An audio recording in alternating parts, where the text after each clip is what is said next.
이 자동차 정비하고 공학 강의를 맡은 정용원입니다.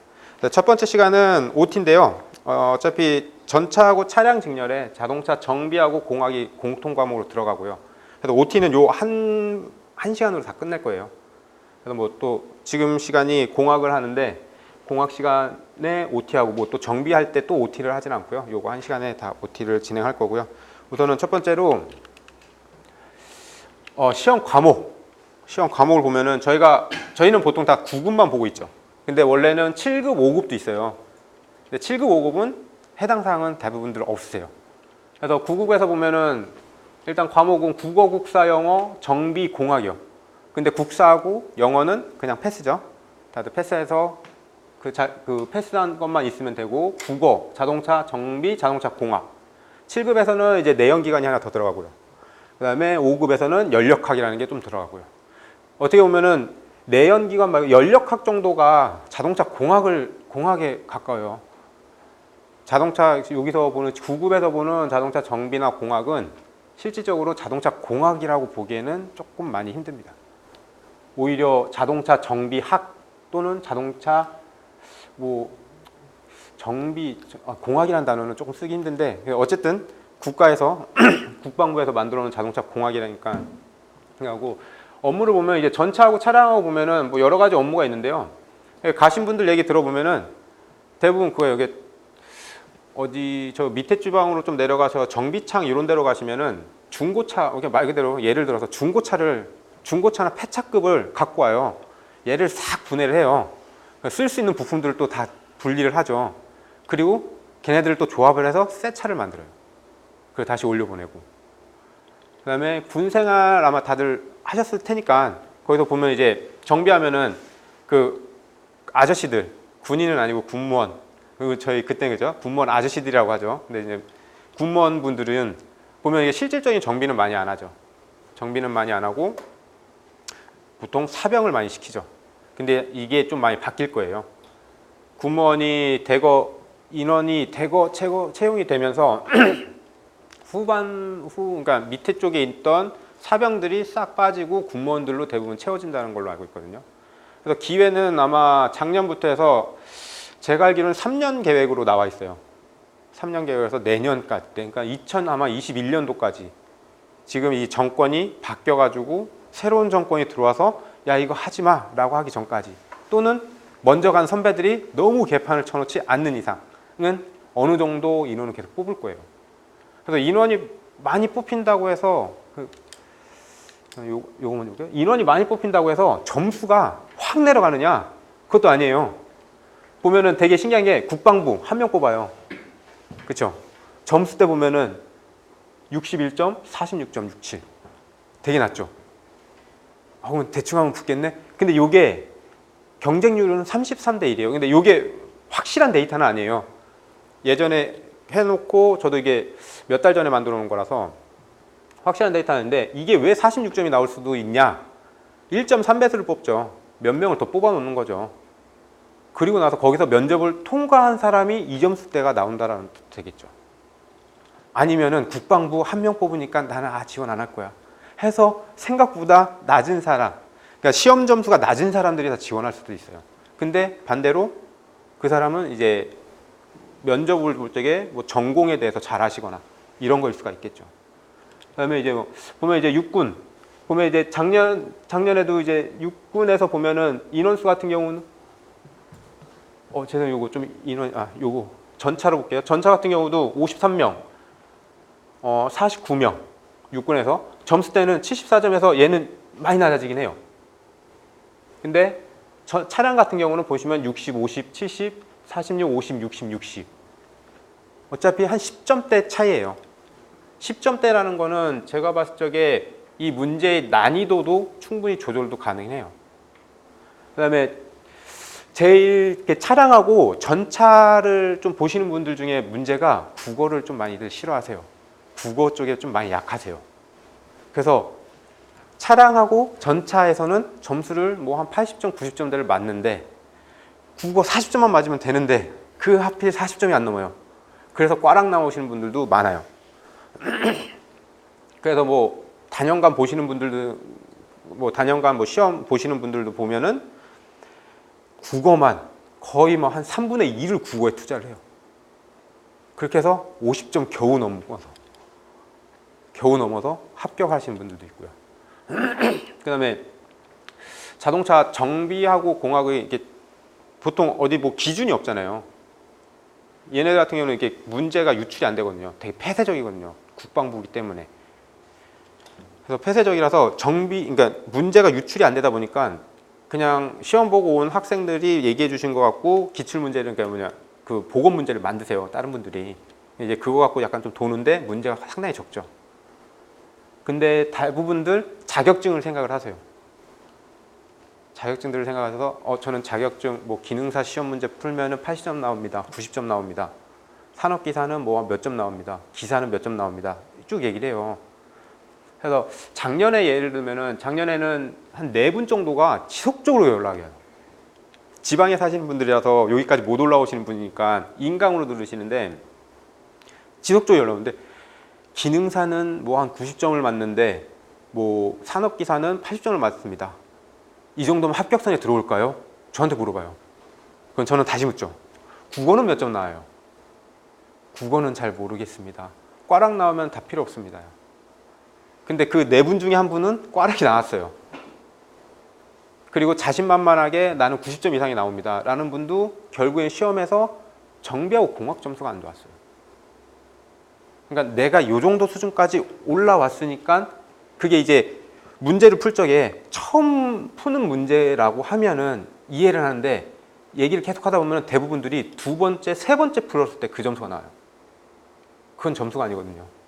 솔직히 말해서 처음 한 번 풀고 그 다음 풀면 몇 점 나와야 될 것 같아요? 저는 실수 하나 봐드릴 것 같아요. 그럼 96점이에요. 그렇죠? 그냥 95점. 90점대 후반이 무조건 나와야 되는 거죠. 한 번 풀었으니까. 한 번 풀고 답을 봤으니까. 근데 그런 분들이 공부법은 문제 하고 바로 답 봐요. 맞았네? 동그라미. 틀렸네? X표. 그 몇 번이네? 이러고 다 넘어가요. 자격증 다 그렇게 공부하셨죠?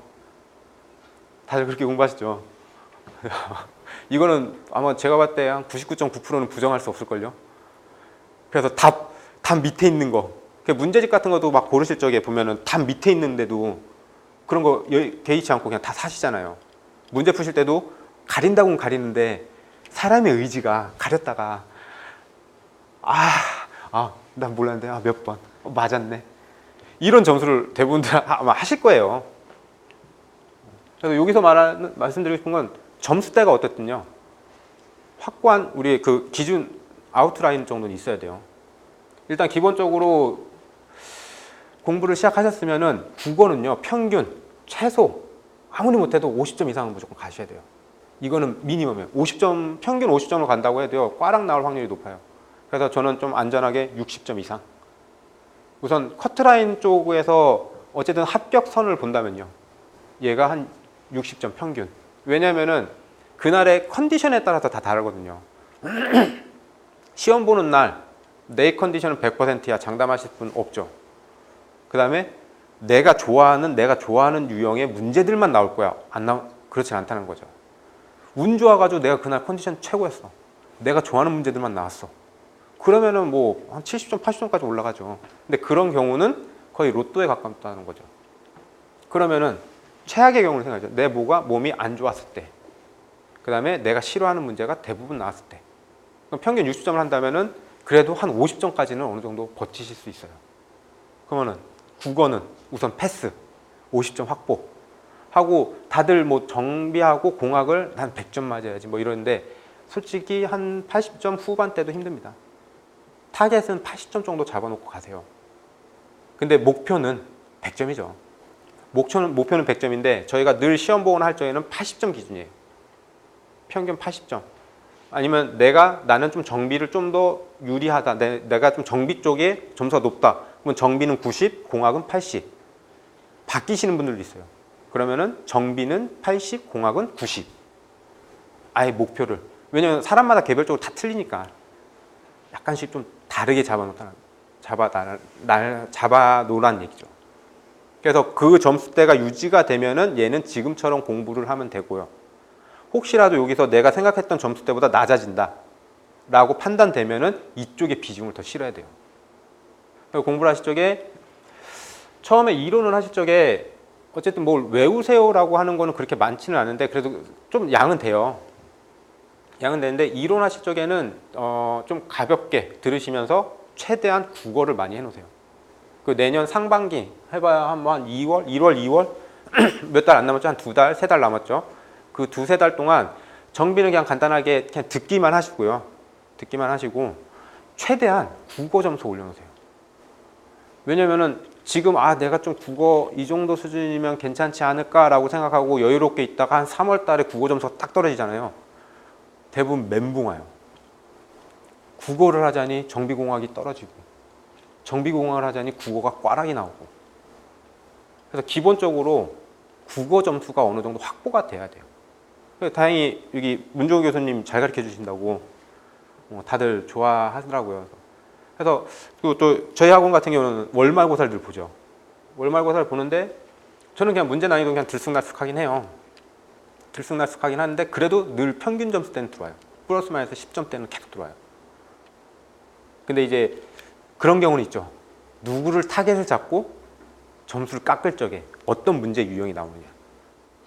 그러면 그 친구는 쭉 내려가고 나머지 친구는 쫙 올라가요.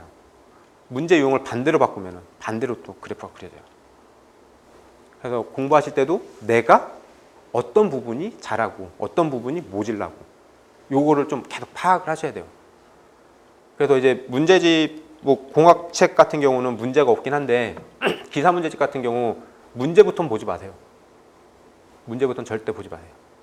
문제 보고 저도 그거 몰랐는데 저희 직원 중에 한 명이 공부를 시켰더니만 내가 얼마나 알고 모르고를 판단하는 거를 문제를 풀어서 맞고 틀리고를 하더라고요. 근데 그거는 내가 얼마나 알고 있냐 모르고 있냐 이게 중요한 게 아니에요. 그 문제를 보고요. 여기서 내가 다른 내용을 뭘 더 적을 수 있냐가 중요해요. 그 다음에 이게 왜 틀렸는지, 그러면 얘는 어떻게 해야지 맞는 건지를 바꿀 줄 아는 게 아느냐 모르냐의 차이예요.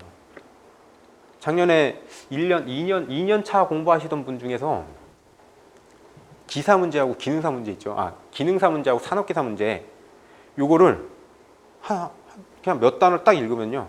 답이 나와요. 몇 번에 뭡니다. 오답도 나와요. 그 몇 번인데 무슨 골든벨 책이면은 뭐 오답이라 해가지고 몇 번이 답이에요. 이렇게까지 달달달달 외우신 분이 있어요. 근데 이런 분들 같은 경우는 불안하죠. 변칙적으로 문제만 조금만 바꾸면은 멘붕이죠. 이게 뭐지? 내가 외운 게 아닌데? 라는 게. 그래서 외우시는 거는 분명히 외워야 될 건 있어요. 근데 외우지 않고 이해하면은 더 많은 거를 풀 수 있어요. 더 많은 거를 생각을 하실 수 있고. 그러니까 뭐 공부를 하실 적에 근데 이제 뭐 20년, 30년 동안 나는 무조건 외우기만 해서 공부를 했어 라고 하면 처음에 한번 외워보세요. 외워보시다가 한계에 늘 부딪혀요. 근데 이게 이 한계에 부딪힐 때가 좀 빨리 왔으면 해요. 그래야지 전향을 하더라도 가능하니까. 이게 한계에 안 부딪힌다면은 그냥 외우셔도 통째로 그냥 다 그냥 뭐 책 한 두세 권 그냥 한꺼번에 통째로 외우셔도 좋으니까. 그게 아니면은 제가 생각할 때 그렇게까지 암기력 좋으신 분은 없을 것 같아요. 공학 쪽, 이게 기계 쪽 만드시는 분들 중에서 이제 뭐 박사학이나 뭐 이런 거 하시는 분들은 제하고는 그렇게까지 뭐 암기력이 좋으신 분들은 없어요. 대부분 손재주가 좋고 거기서 손재주가 좋다 보니까 머리가 좀 잘 돌아가고 응용력이 좀 있고 약간의 좀 속된 말로는 꼼수가 좀 있는 거죠. 꼼수가 좀 있는 거고 머리가 좀 어떻게 보면 진짜 비상하게 또 잘 돌아가는 거고 이건 이렇게 생긴 구조였으니까 이렇게 하면은 되겠지? 이런 생각을 좀 하실 수 있는 분이 좀 의외로 많아요. 공부는 그렇게 하시는 게 맞을 것 같아요. 하고 그다음에 가끔 물어보시는데 가끔이 거의 대부분 물어보세요. 공학하고 정비하고 무슨 차이예요? 라고. 지금 문제 그래서 제 4개를 한번 갖고 와봤는데 요게 딱 보면 노킹 센서예요. 이게 지금 노킹 센서에 대해서만 다 얘기가 나오는 거거든요. 보면은 다 똑같은 내용 같죠.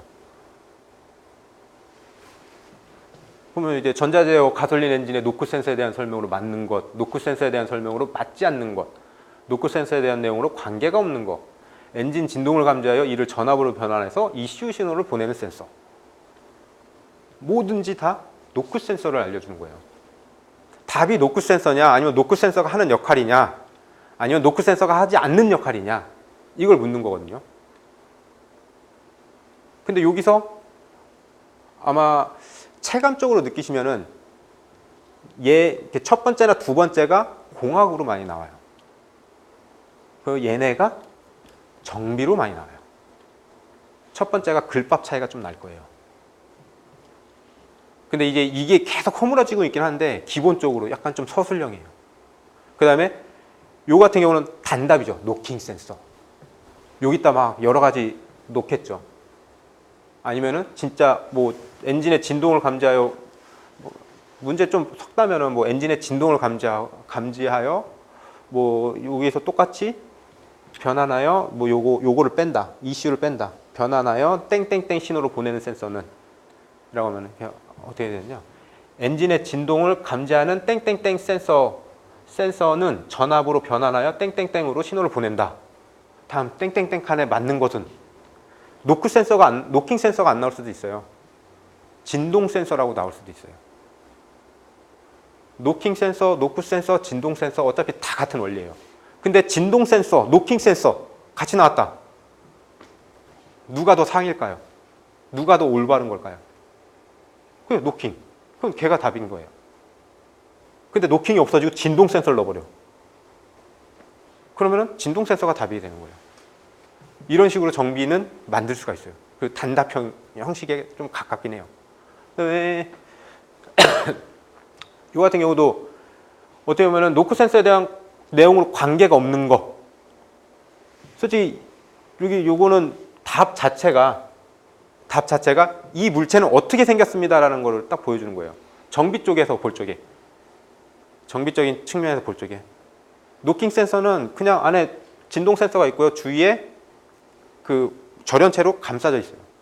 그 다음에 실린더 블록 옆면에 찰싹 붙이는 거죠. 근데 요거 같은 경우는 딱 얘네들 같은 경우는 보면은 특정 주파수 진동을 감지한다. 이건 공학 쪽에 가까운 거고. 그 다음에 사용 범위 온도는 130도다. 이건 정비 쪽에도 가까운 거고. 근데 이건 정비하고 공학하고 비슷한 거고, 얘는 정비 쪽이 거고, 얘도 정비 쪽에서 보는 측면이죠. 문제 자체가, 의미가. 그렇다 해서 얘네가 공학인데 정비로 못 넘어오느냐? 넘어올 수도 있죠.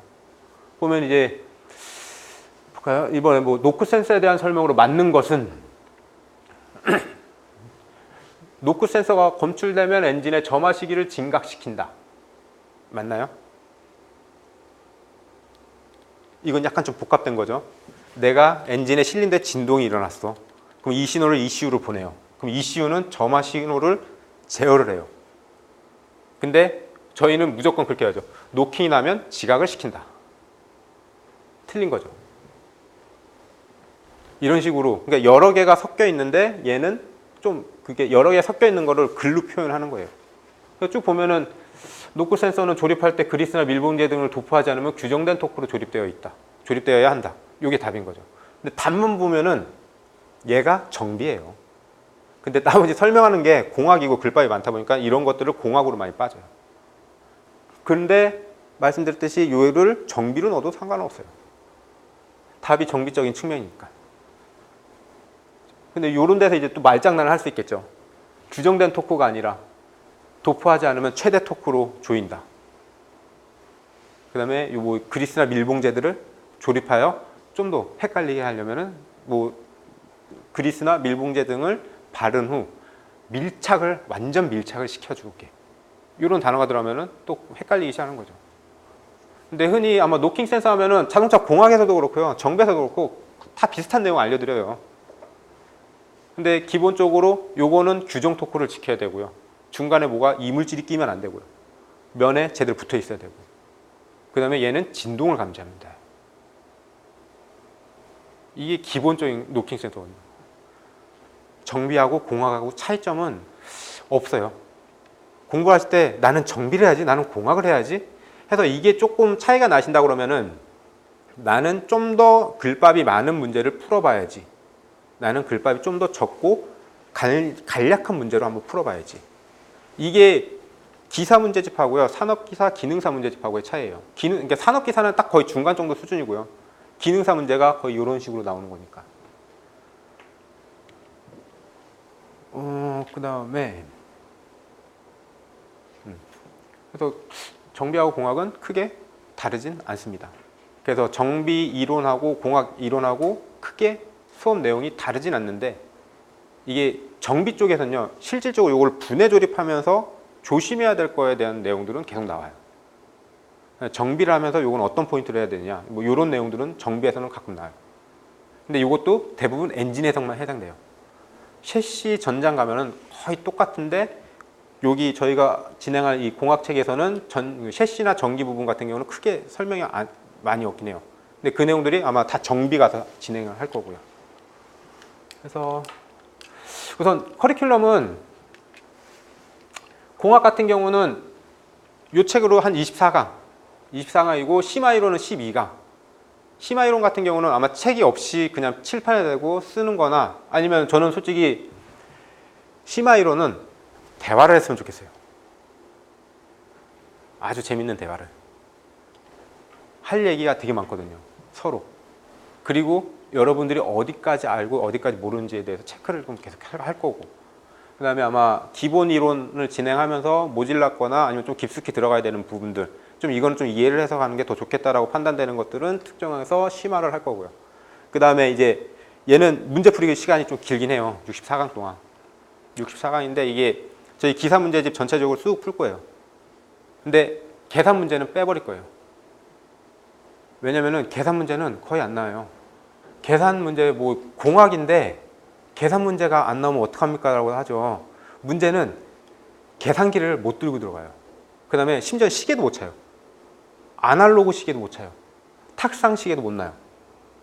내가 그냥 속된 말로 내가 들어가서 뭘 갖고 들어갈 수 있는 건 수험표와 볼펜 한 자루예요. 딱 이러고 보시면 돼요. 그래서 혹시라도 연습 연습을 하실 적에 시계 보는 연습은 하지 마세요. 시계를 혹시라도 보시고 싶으면은 여기 앞에 있다라고 생각하고, 앞쪽에 있다고 생각하고 이렇게 보고, 그냥 그렇게 그냥 아무것도 없다라는 생각으로 연습을 하셔야 돼요.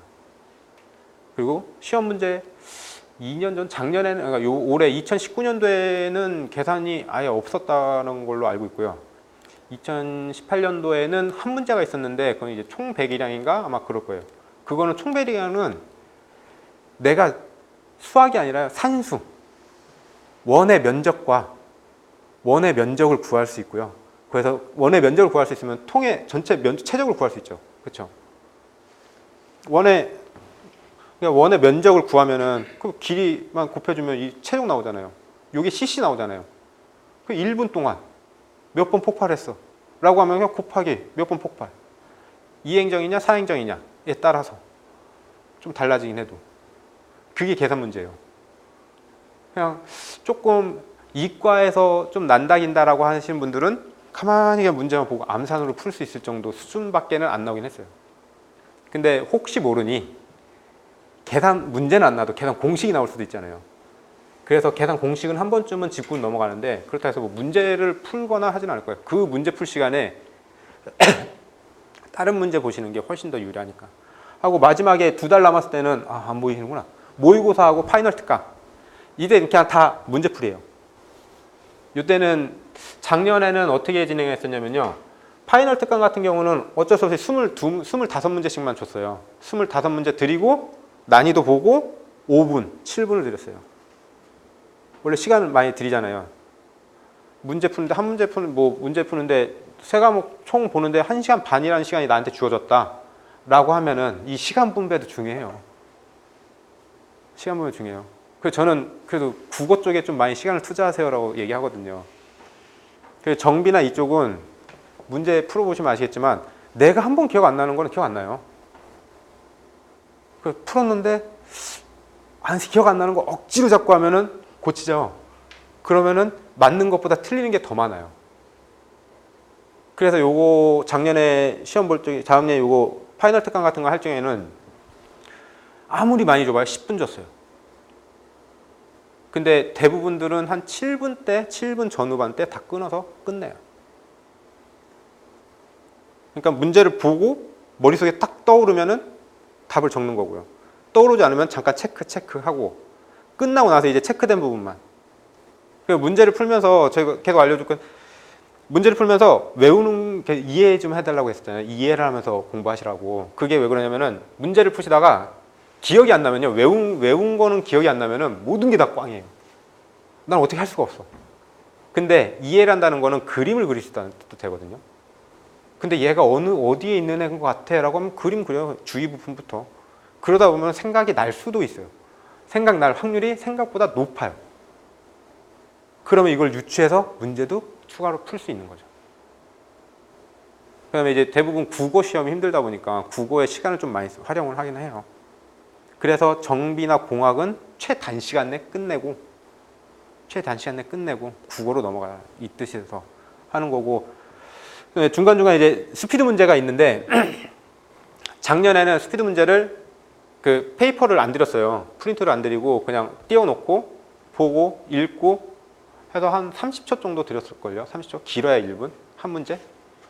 푸시고 전체적으로 의견 듣고, 그 다음에 그 모든 문제 풀이할 때 그렇지만 요거는 뭐 몇 번입니다 해서 끝나는 경우도 있는데요. 근데 조금 저 같은 경우는 그냥 요거 몇 번이에요가 아니라 왜 그렇게 생각하세요? 라고 좀 많이 물어볼 거예요. 그때는 좀 많이 얘기를 해주셔야 돼요. 왜냐면은 사람마다 보는 시점이 달라서 이거를 잘못 알고 있구나, 잘못 이해를 하고 있구나, 이거를 좀 빨리 저도 판단해야 되거든요. 그러면 이제 설명을 다 드리겠죠. 그렇게 이해하시면 안 됩니다라고. 그래서 그 다음에 이거 스피드 문제 같은 경우는 올해는 우선 뭐 학원 쪽에서 조금 약간 힘드니까 이거 매번마다 준비해야 되는 것도 솔직히 힘들긴 하거든요. 근데 기본적으로 50문제를 갈지 100문제를 갈지 좀 저도 고민이긴 한데, 우선은 매 시간에 한 100문제 정도를 가긴 할 거예요. 근데 이게 좀 시간이 너무 타이트하다 싶으면 한 50문제로 가긴 할 건데, 시험 시간은 10분 이상 안 드립니다. 10분 이상은 안 드려요. 만약 50문제인데 10분이다. 1분에 5문제씩이죠. 그렇죠? 그러면은 한 문제당 10초 전후반 걸려야 돼요. 근데 이게 난이도는 높지 않게 가요. 그래서 요거를 보는 이유 중에 하나가 요게 진짜로 내가 알고 있느냐 모르느냐, 요거를 판단할 수 있어요. 요거는. 왜냐면 문제를 보고 생각났어. 아는 거죠. 문제를 봤는데 생각이 안 났어. 모르는 거예요. 근데 개별적으로 하시면은 책 펴고 계속 보고 있다가 드디어 생각났어. 한 1, 20분 지나고 나서. 그거는 모르는 거거든요. 그러니까 요런 것도 판단하기 위한 것도 있어서 아마 요때 좀 진행을 할 거고, 그래서 요거는 어쨌든 저희가 50분 강의잖아요. 50분 강의인데 한 10분에서 최대 한 15분 정도. 너무 힘들다라고 하면은 조금 더 드리긴 하겠죠. 근데 기본 10분 정도 하고 한 30분에서 40분 정도는 그냥 문제풀이 설명이 들어가는데, 그렇게 크게 디테일하게 들어가지는 않고요. 요것도 개념 원리 정도만. 여러분들이 어떤 생각을 해서 어떻게 풀었고. 그래서 작년에는 요거 갖고도 재밌게 잘 했어요. 요거 갖고도 커피도 많이 사 먹고요. 밥도 많이 먹고. 그래서 기사 문제풀이 할 때는 요 정도 진행을 하고, 그 다음에 기사 문제풀이 같은 경우는 시간당 거의 한 30분 정도, 저희 문제집 나간 거, 문제집 그 골든벨에서 나온 거 있죠? 그거는 거의 시간당 한 30문제 정도씩 나가더라고요. 그래서 관련도 문제가 조금 많긴 한데, 뭐 일반 기계공학하고 연력학 쪽 부분들은 딱 다 드러내면은 얘도 한 60에서 70문제 정도 나오거든요. 그래서 걔네들도 뭐 한 한 회차당 한 2시간 정도면 다 끝나니까 그런 식으로 다 진행을 할 거고요. 정비도 동일하게 가는데, 정비는 기본 이론이 좀 많아요. 볼 게 좀 많으니까. 공학은 뭐 시험 계산 문제가 나오면은, 계산 문제가 많다라고 하면은 분명히 좀 많이 해야 되는데, 계산 문제를 다 드러내면요, 솔직히 할 게 별로 없어요. 이거를 진짜 이해를 했습니까? 이해를 못 했습니까?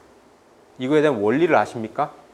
뭐 요 정도 수준인데, 정비는 생각보다 외워야 될 게 조금 있어요. 그러다 보니까 정비는 조금 길어서 한 44강 정도 가고요. 그 다음에 심화 이론은 얘네들 함축해서 갈 거고, 그 다음에 이제 요거는 문제풀이는 산업기사하고 기능사 관연도 문제를 갈 거고요. 가능하면은 2010년도 나온 문제를 싸그리다 2010년도에서 2018년도까지 나와 있는 거를 최대한 많이 할 거고, 요거는 문제집을 따로 안 산 이유가 아깝잖아요. 어차피 지금 다 문제집 있으시죠. 기능사하고 산업기사. 없으시면 어쩔 수 없고요. 그렇다 해서 뭐 기능사 거를 사고 산업기사 거를 사고 이거 해서 뒤에 열어봐야 한 6년치 5년치 밖에 없어요. 그냥 2010년도부터 나와 있는 건 없어요. 그래서 가급적이면 2010년도부터 2018년도 거까지 아니 2019년도 거까지 가능하면은 이때 거 지금까지 나와 있는 거를 싹 다 풀 거거든요. 그래서 요거는 좀 더 빨리 나갈 수 있을 거예요. 왜냐면 문제가 짧고 쉬워서 하고 나머지 모의고사하고 파이널 특강은 공학하고 동일하게 갈 예정입니다. 그래서 뭐 그냥 요거는 간단히 전체적인 1년 기간인데요. 그냥 좀 전에 설명드린 거랑 동일한 거고요. 그다음에 마지막에 여러분들이 좀 어쩌면 합격하려면은 내가 어떻게 공부를 해야 되냐 이게 제일 중요하거든요. 다들 저도 맨 처음에 저한테 면담에 오면은 저는 물어봐요. 어떻게 공부하십니까? 라고. 그러면은 열심히 합니다. 라고 해요. 그 열심이라는 기준 자체가 그 아주 지극히 개인적인 기준이잖아요. 그 열심히가 얼만큼 해야지 열심인지 모르잖아요. 그러면 저는 또 묻죠. 그만 하루에 이렇게 혹시 흡연하신 분은 하루에 담배 피는데 몇 시간 걸리십니까? 하루에 식사하는데 몇 시간 걸리십니까? 하루에 인터넷 웹서핑 플러스 유튜브 보는데 얼마나 걸리십니까? 제가 이거 쪽에 아시는 분 있나요? 식사하는데 몇 시간 걸리는지 체크해 보신 적 있나요? 없죠. 그럼 아침에 몇 시에 일어나세요? 이건 좀 알죠. 아침에 늘 일어나는 시간대가 있으니까 그건 알아요. 그럼 몇 시에 주무십니까? 그것도 나와요. 근데 정작 중요한 거는 내가 공부할 수 있는 시간이 얼마나 되느냐를 체크를 다들 못한다는 거죠. 그래서 작년에 처음 시작할 적에 그 친구들한테도 다 알려드렸는데 데일리 리포트 무조건 적어라 라고 해서 이건 유튜브에 나와 있는 거예요. 유튜브에서 저게 체인지 그라운드라는 곳인데 거기서 신용준 박사인가 그 사람이 좀 이렇게 설명을 좀 해줬거든요. 데일리 리포트는 뭐냐면은 내가 일어나서 밥을 먹어요. 제가 6시에 만약에 7시에 기상한다. 기상을 적어요. 그 다음에 내가 뭔가를 준비를 하잖아요. 직장을 다니시다 하면 출근을 한다. 몇 시에? 8시에 나는 출근한다. 8시에 출근을 합니다. 그러면 이 시간 동안은 출근 준비 시간이죠. 그 다음에 회사를 한 30분 정도 간다. 8시 30분에 회사에 도착을 한 거고요. 도착하자마자 일하시는 분은 없어요. 커피 마시죠. 담배 피거나 커피 마시거나 잠깐 직원들하고 얘기하거나 담소를 나누거나 업무를 준비하거나 8시 한 50분에 업무 시작 하고 대부분들 쭉 해서 12시 30분에 점심 식사 이렇게 가는데 이게 아니라 8시 50분에 일어났어요. 8시 50분에 내가 업무를 시작했어. 여러분들은 공부를 시작했어. 그러다가 힘들어. 잠깐 일어나서 바람 쐬고 왔다. 뭐 한 9시 그래도 1시간은 공부해야겠죠. 9시 50분에 휴식. 그 다음에 다시 내가 자리에 앉은 시간이 한 10시 20분이다.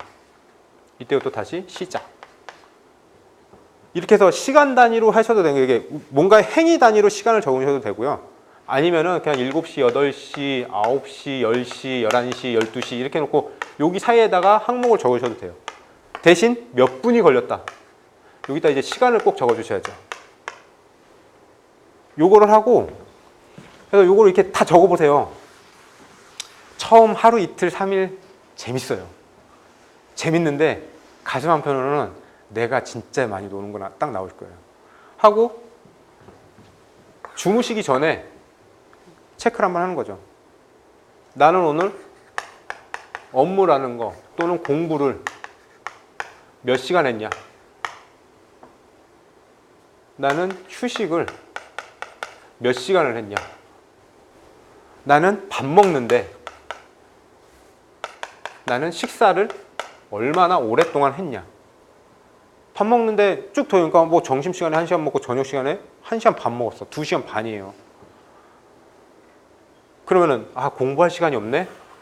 뭘 줄일 수 있을까요? 식사 시간. 아니면 이건 나의 유일한 낙이다. 그럼 휴식 시간을 줄여요. 이것도 안 된다. 기상해서 출근 때까지 이 시간을 줄여요. 이도 안 된다. 일찍 일어나면 되잖아요. 6시에 기상. 난 일어나는 거 힘듭니다. 그러면 12시에 자는 거 사람은 뭐 한 새벽 1시, 2시에 주무세요. 그래서 지금 내가 정확히 뭘 얼마나 많은 시간을 어디다 투자하고 있는지를 다 아셔야 돼요. 그다음에 유튜브 보시죠. 몇 분이나 보십니까? 하루에? 모르시죠? 아마 이거 적고 나면은 다들 순간 당황을 해요. 저도 그랬어요. 저도 나는 하루에 유튜브 얼마 안 본다고 생각했는데 일하다가 유튜브를 보면 유튜브를 딱 체크를 해요. 그리고 이 시간을 다 더했더니 하루에 한 2시간 정도를 제 유튜브를 보는 거예요. 이 2시간을 내 필요한 업무도 있긴 한데요. 내 필요한 업무는 한 1, 2분이면 끝나는데 나머지는 다 노는 거. 웃긴 영상들, 뭐 재밌는 영상들, 아니면 이제 뭐 자동차 레이싱 하는 영상들, 이런 것만 보고 있는 거예요. 얘를 줄이니까 하루에 시간이 남아요. 그러면 이 시간만큼 공부라는 데를 투자를 할 수 있고요. 아니면 운동을 또 투자할 수 있어요.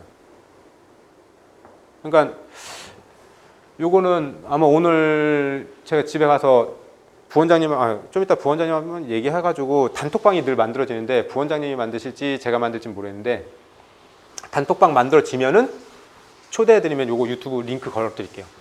또 요거 유튜브 타고 들어가서 또 유튜브 계속 보시면 안 되고요. 해당 내용만 보세요. 해서 요렇게 그냥 무조건 적어라. 이렇게 적은 다음에요. 주무시기 전에 그날의 반성을 한번 하세요. 그날의 반성을 꼭 하시고요. 그 다음에 요거 많이 들어보셨죠? 만다라트 기법. 들어보신 분 있나요? 없나요? 요거는 여러분들이 계획을 짜는데 여러분 계획 짜세요라고 했을 경우에 다들 그동안 우리는 어떻게 계획을 짰죠? 기상. 여기 12시구나. 24시로 한다면요. 취침, 6시 기상, 식사, 공부, 휴식, 공부, 식사. 그쵸? 이거 며칠이나 가셨나요, 다들? 끽 해봐야 이틀이에요. 그쵸? 이틀마다 이거 다시 짤 수 없잖아요. 그래서 요거는 만다라트 기법이라고 해서 지금 좀 반일 감정이 있긴 한데, 그냥 오타니 쇼헤이라는 일본 야구 선수가 쓴 방법 중에 하나래요. 요거는 칸을 그려요. 9칸을. 가운데는 내 목표를 적는 거예요. 나머지 8개는 이 목표를 이루기 위해서는 뭘 해야 되는지를 적는 거예요. 저희는 어쨌든 단기로는 합격이잖아요. 단기로는 합격인데 이거 최종 합격인 거죠. 최종 합격을 하기 위해서는 어쨌든 국어 수업도 해야 되고 뭐 공학도 해야 될 거고요. 정비도 해야 될 거고요. 그 다음에 정보도 교류해야 될 거고요. 그 다음에 여러분들 분명히 체력도 있어야 될 거고요. 우리는 필기 시험이 합격이 아니라 최종 합격이니까 화법에 대해서도 적을 수도 있고요. 아니면은 나는 그래도 내 대인관계를 위해서 대인관계를 여기다 적을 수도 있고요. 아니면 내가 소중하게 생각하는 뭔가를 적을 수도 있고요. 이거는 상관없어요. 이거는 바뀌어도 상관없어요. 합격을 하기 위해서는 얘네들을 다 채워야 돼. 그럼 국어도 똑같이 또 만들어요. 국어 점수 그래도 멋있게 80점 타겟이죠. 그래서 국어 교수님한테 여쭤봐도 되고 아니면 이게 다른 사람한테 정보를 얻어보니까 그러니까 여기 있는 정보를 얻으셔도 되고 해서 어떤 거 위주냐, 문법이냐, 아니면 순우리말이냐, 공부 방법이 여러 개가 있을 거 아니에요. 여기서 그걸 꼭 다 채울 필요는 없어요. 생각나는 것까지만 채우시고 계속 가면서 채우시고 바꾸셔도 돼요. 다 적어 놓으면은 여기서 합격을 하기 위해서 그래 국어 먼저 한번 해보자. 국어 80점을 받기 위해서는 자 우선 내가 문법을 한번 조져보자. 난 문법이 어느 정도 올라왔어 라고 하면 그냥 색깔 칠해버리고 그럼 나는 한자, 사자성어, 나 문법이 좀 모질라는데 그럼 문법 추가로 한번 해볼까? 다시 문법을 좀 할 수 있고. 그래서 이거를 보면서 국어는 나는 어느 정도 찬 것 같아. 이 느낌은 계속 받으셔도 돼요. 그 다음에 공학도 하고 정비도 하고 똑같이 이렇게 해서 계획을 짜는 거예요. 이거는 그 동그라미 해가지고 진짜 족쇄에 얽매이는 게 아니라요. 제가 내 몸 지금 현재 상태에 따라서 어떻게 할 거냐예요. 요거를 좀 결정을 할 수 있어요. 그 다음에 요거는 가급적이면 기간은 어느 정도 있는 게 좋아요. 만약에 국어 얘를 하는데 그래 3일, 얘는 뭐 이틀, 뭐 하루, 이틀 이런 식으로 주는 거죠. 근데 이거를 막 30일, 10일, 20일 뭐 이렇게 줘버리면은 국어 한 번 하다가 시험 오겠죠. 그러니까 요거는 하루에 여러 개를 쪼개서 할 수 있는 거예요. 그렇게 하고 그 다음에 3번 같은 경우는 무조건 운동해라. 요것도 체인지 그라운드, 저거 즐겨보는데 그게 있으면 시간 좀 많이 가긴 체인지 그라운드를 보는데 이게 거기서뿐만 아니라 전부터도 그거 있어요. 운동을 하면은 혈액순환이 잘 돼요. 근데 걷기 운동, 내 심박수가 뭐 한 120, 130밖에 안 나가는 그런 운동은 다 필요 없고요. 한 30분 정도 운동을 하다가 마지막에 진짜 심장 터질 것 같은 해서 최소 180 이상 진짜 심장 쿵텅쿵텅 뛸 정도로 해서 그렇게 해서 한 1, 2분 정도 마지막에 뛰고 나면은 혈액순환이 잘 된대요. 혈액순환이 잘 되고 내 몸에 있는 피가 머리로 그냥 쫙쫙 올라간대요. 그래서 좀 더 머리가 좋아진다고 하더라고요. 근데 이게 거기서 얘기 나오는 거는 미국의 어느 특정 지역의 학생들이 성취도가 되게 높아요. 그러니까 점수대가 되게 높아요. 그 다음에 비만율이 적어요. 이거에 대해서 확인해 봤더니 그 해당 지역에 있는 그 학생들은 아침마다 30분씩 운동을 시키는 거예요. 웬만한 학교는 성적을 올리기 위해서 체육을 없애죠. 이 지역은 성적을 올리기 위해서 체육을 넣은 거예요. 처음에는 그걸 되게 귀찮게 했는데 하면 할수록 되게 좋아요. 그래서 저 같은 경우도 제가 보통 6시 정도 일어나거든요. 6시에서 6시 반에 일어나요. 일어나서 저는 일어나자마자 그냥 딱 옷 입고 그냥 바로 출근해요. 그냥 머리 눌리든 말든 그건 신경 안 쓰고 출근해서 가자마자 헬스클럽을 가거든요. 가서 한 30분 진짜 빡세게 뛰어요. 진짜 땀 쫙 빠지게. 그리고 나면은 되게 상쾌하게 업무를 또 시작을 하는 거죠. 근데 제가 오후에 한번 뛰어봤거든요. 죽을 것 같더라고요. 뛰고 나서 그냥 바로 집에 가서 잤어요. 그래서 체력이 안 돼가지고. 그래서 저는 오전에 뛰고, 그러니까 이런 식으로 만다라 기법으로 꼭 하시고, 그 다음에 운동은 무조건 하세요. 뛰셔야 돼요. 뛰셔야 돼요. 그쵸? 그거 있어요. 그러니까 운동을 하신 분과 안 하신 분의 차이점이 뭐냐면은 얼굴에서 약간 좀 그거 좀 드러나는 것 같긴 해요. 늘 집에만 편안하게 있으신 분들은 얼굴이 되게 온화하고 편안하세요. 사람 만나면 포근하긴 해요. 근데 저도 회사에서 면접 볼 적에 너무 포근하면은 거부감 들어요. 일을 시키면은 안 해요. 다 그런 건 아니지만 보편적으로. 그 다음에 체력이 좀 약해요. 일이라는 거는 많을 땐 많고 적을 땐 적을 수도 있고 많잖아요. 그럼 군무원은 늘 일정하겠지만 그런 걸 좀 감안할 적에는 운동을 다 같이 한번 열심히 하면서 그래서 아침마다 또는 아침에 뭐 뜀박질하고 솔직히 지금 뭐 대기도 안 좋은데 뜀박질하기는 좀 애매하면요. 뭐 집에서 최소한 뭐 코어 운동이라도 해서 심장 파닥파닥 좀 뛸 수 있게끔 하고 하시고 난 다음에 요거는 저도 마사지 선생님한테 들은 건데 종아리는 꼭 주물러 놓으세요. 종아리가 되게 중요하더라고요. 종아리를 눌러서 아프면 그 문제가 심각한 거래요. 그러니까 운동을 하고 나서 꼭 종아리 정도까지. 저는 운동에 대해서는 한 30분에서 1시간은 매일 투자해도 아깝진 않은 시간 같아요. 그래서 요거 매일마다 뭔가 제가 하루의 패턴 한번 쫙 적어가지고 불필요한 시간이 뭐냐, 내가 빼야 될 게 뭐냐, 넣어야 될 게 뭐냐, 이거를 너무 힘들면요 일주일만 하세요. 일주일만 한번 해보고 다음 주에 저한테 얘기 좀 한번 해주세요. 근데 작년에는 다 담배를 피셨거든요. 다들 제가 담배 피는데 1시간이 넘을 줄 몰랐어요. 계산해보면 담배 한 가치 피는데요 한 3분 정도가 소요돼요. 거기까지 왔다 갔다 하는데 한 2분 정도 하면 한 가치에 5분이 소요가 돼요. 근데 한갑을 피면 20개 피잖아요. 100분이에요. 1시간 40분이에요. 뭐 1시간 40분 다 뭐 하느냐? 먼 산 바라봐요. 담배 반으로 줄이면. 그 얼마, 그 정도면은 문제, 그죠? 한 60문제, 70문제는 풀 수 있어요. 이렇게 해서 시간 다 쪼개고 뭘 하고 다 했음에도 불구하고도 안 되면 제가 봤을 때 이 정도를 해야지 노력이라는 판단을 해요. 저 같은 경우도 이게 너무 제 기준 말씀드려 좀 그렇긴 한데 좀 일찍 자면 새벽 1시에 자거든요. 늦게 자면 한 새벽 3시에 자요. 그리고 아침에는 6시에 일어나요. 매일 이런 건 아니에요. 일주일에 하루에서 이틀 정도는 저만의 시간을 저한테는 줘요. 쉬어라.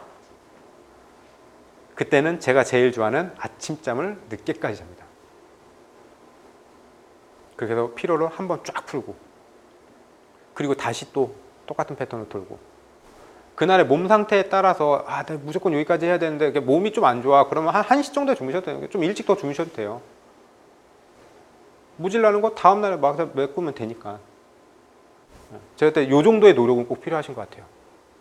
기본 중에 기본인 것 같아요. 일단은 내가 어떤 생활 패턴을 갖고 있고 어떤 목표를 갖고 있고 어떤 목표를 어떻게 이루어야 될 건지 그 다음에 요거를 하기 위한 체력을 계속 분명히 만드셔야 되고 그리고 노력이라는 거는 내 개인적인 그 시간, 내 개인적인 기준이 아니라 누가 봐도 노력을 했다라고 판단할 수 있을 만큼 이게 좀 힘들면은 누군가를 타겟을 잡고 그 사람이 했던 거 그 이상을 넘어갔을 경우에 노력이라고 하세요. 그렇지 않고는 그냥 일상생활이에요, 다들. 근데 일상생활 하면서 내가 원하는 거 얻기는 좀 힘들죠. 분명히 노력은 하셔야겠죠. 그래서 전 이게 기본이라고 생각해요. 문제 푸는 것도 좋고 문제 푸는 것도 되게 중요하고 외우고 뭐 하는 것도 다 좋은데 일단 요 시간 요거는 평생 가져가셔도 좋아요. 저 같은 경우는 여기가 이제 저는 제 인생의 마지막 목표인 백수가 요 안에 딱 들어가 있어요. 여러분들 백수를 하기 위해서는 얘네들 다 채워야 돼요. 백수라고 해서 백수는 집에서 놀고 먹는 사람이잖아요. 집에서 놀고 먹는데 돈은 어디서 나와? 여기 어디선가 나오겠죠. 지금 전 요거를 지금 만들고 있거든요. 지금 몇 년째 하고 있는데 힘들어요. 솔직히 힘들어요. 그래서 중간중간에 계속 바뀌긴 하는데 왜요? 백수라는 꿈이 얼마나 좋은데 그렇죠? 백수를 하기 위해서는 돈이 얼마나 많아야 되는데요. 자식이 있으니까 애를 키우는데 돈도 들어가요. 근데 그 돈도 놀면서 어디선가 나와야 돼. 그렇죠? 이제 그런 걸 만드는 거죠. 나중에 군무원에 합격하시고 난 다음에 인생에 딱 그런 목표를 하나 세워서 하나씩 만드시는 것도 좋죠. 그러니까 요거를 내년 합격선까지 보셔도 좋긴 한데요. 그렇게까지 보시면 한 번도 해보신 게 없었기 때문에 만들긴 힘들어요. 얘는 만다라트는. 그러니까 내가 지금 생각나는 것만 조금씩 적어요. 그래서 한 2주 정도에 한 번씩 계속 업데이트를 시키세요. 그러다 보면은 굳이 이게 없어도요. 내가 뭘 해야 될지 머릿속에 이렇게 채워질 수도 있으니까.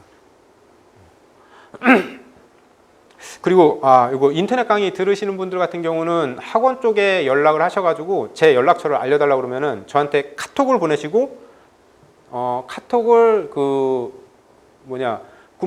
하이클래스 군무원 학원에 등록된 수강생이다 라고 적어주시고 그 다음에 이제 성함하고 연락처 적어주시면은 단톡으로 초대해 드릴게요. 저 같은 경우는 단톡방 만들어지면은 알람은 꺼놓으셔도 됩니다. 왜냐면 저는 낮 시간대는 잘 카톡 못 보내거든요. 낮 시간대 못 보내고 제가 보통 12시 넘어서 자정 넘어서 카톡을 막 보내거든요.